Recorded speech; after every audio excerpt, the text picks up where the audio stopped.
할렐루야, 좋은 아침입니다. 3월 11일 수요일 매일 말씀 묵상 시작하겠습니다. 오늘 우리에게 주시는 하나님 말씀은 신약 고린도 후서 3장입니다. 고린도 후서 3장 1절부터 6절까지의 말씀 제가 봉독하겠습니다. 하나님의 말씀입니다. 우리가 다시 자천하기를 시작하겠느냐?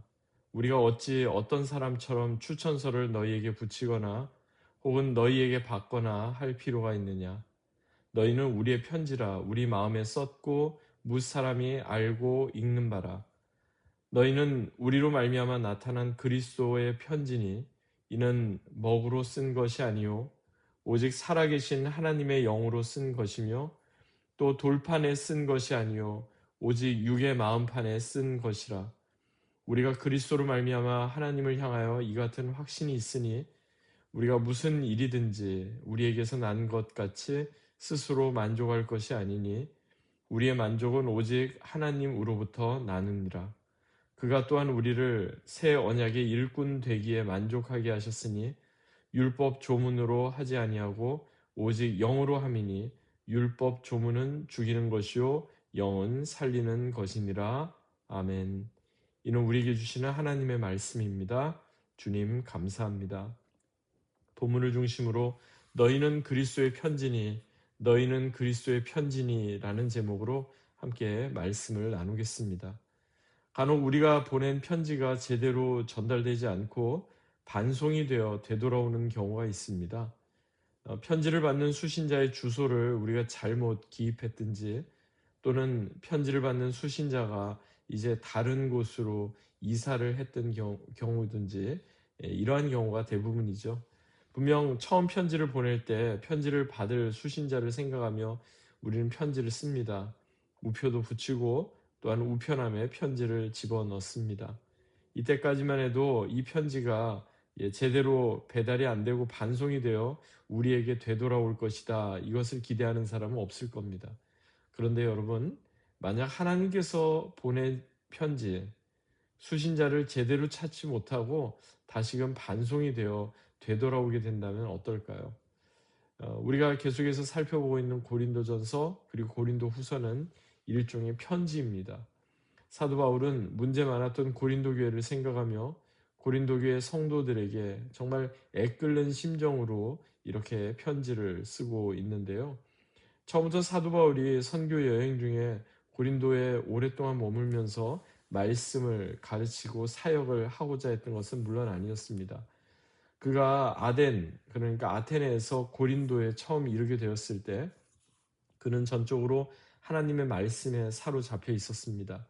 그래서 그는 예수님이 그리스도이심을 밝히 증거하고 드러냈지만 고린도에서 처음 그에게 돌아온 반응은 매우 냉소적이었고 상당히 적대적이었습니다. 심지어는 복음의 회방을 받는 일이 자주 발생했습니다. 그래서 그는 자신의 옷에 먼지를 떨어내듯이 아무런 미련 없이 이제 고린도를 떠나야 되겠다 이렇게 마음을 먹었습니다. 하지만 환상 가운데 하나님께서 그에게 주셨던 말씀이 있었는데 그것은 이 성 중에 즉 고린도 안에 구원받을 하나님의 백성이 많다 하는 거였습니다. 그 환상을 그가 경험하고 나서 그는 하나님 말씀에 순종합니다. 그로부터 무려 1년 6개월 동안이나 고린도에 머물며 묵묵히 하나님의 말씀을 가르쳤던 것을 보게 됩니다. 하지만 문제는 그 후에 발생하게 됩니다. 사도 바울이 1년 6개월이라는 상당히 긴 기간 동안 고린도 교회에서 사역을 감당하고 이제 고린도를 떠나게 되자 고린도 교회에 그 다음에 들어왔던 사람들, 특별히 유대로부터 왔던 율법주의자들, 거짓 교사들로 인해서 교회가 큰 혼란과 어려움을 겪게 됩니다. 그리고 그들은 가장 먼저 사도 바울을 공격하게 된 거죠.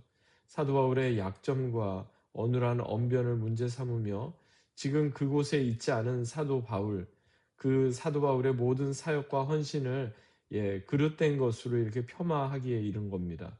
이로 인해 고린도 교회는 한동안 큰 어려움을 겪어야만 했습니다.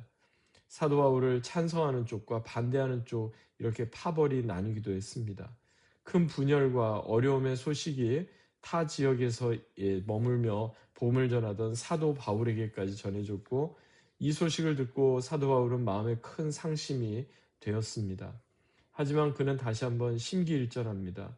그래서 본문 앞에 나오는 고린도 후서 2장의 말씀을 보니까 내가 다시 근심으로 너희에게 나아가지 않기를 스스로 결단했다, 이렇게 말씀하고요. 또한 내가 큰 환난과 애통한 마음이 있어 많은 눈물로 너희에게 썼다, 이렇게 고백하게 된 겁니다.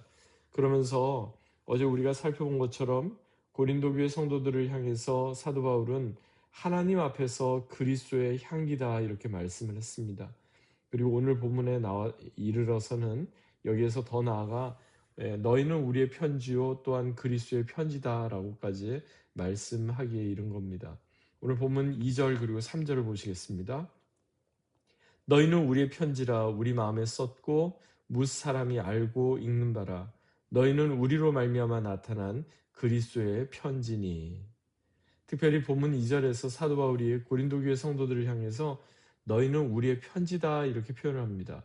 그리고 3절에서는 너희는 그리스도의 편지다, 이렇게 표현을 했습니다. 여기에서 중요한 것은요, 너희 그 고린도 교회 성도들뿐만 아니라 우리가 곧 예수 그리스도를 드러내는 편지다 하는 사실입니다. 서두에서도 말씀드린 것처럼 편지는요, 반드시 편지를 보내는 발신자가 있고 또한 편지를 받아서 읽는 수신자가 있게 마련입니다. 그리고 모든 편지는 반드시 수신자에게 제대로 전달되어야 하고 또 읽혀져야 하는 겁니다. 그렇다면 여러분, 오늘 본문에서 우리를 가리켜서 그리스도의 편지라고 말씀했는데 과연 우리는 어떻게 제대로 된 그리스도의 편지 역할을 감당할 수 있겠습니까? 한 3가지 정도로 그 내용을 제가 정리해 봤는데요.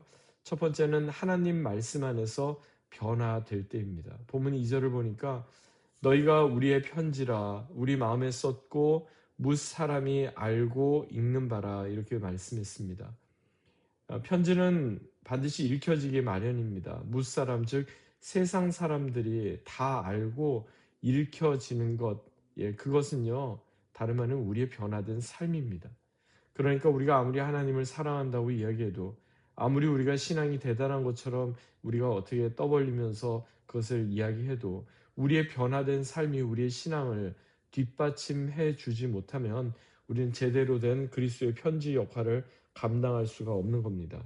사랑하는 여러분, 우리의 말과 행동은 믿지 않는 사람들에게 드러나는 또 다른 전도지라는 사실을 늘 기억하시기 바랍니다. 그래서 말씀 안에서 날마다 변화된 삶을 추구하며 변화된 삶을 또한 살아내는 저와 여러분 되시기를 간절히 소원합니다.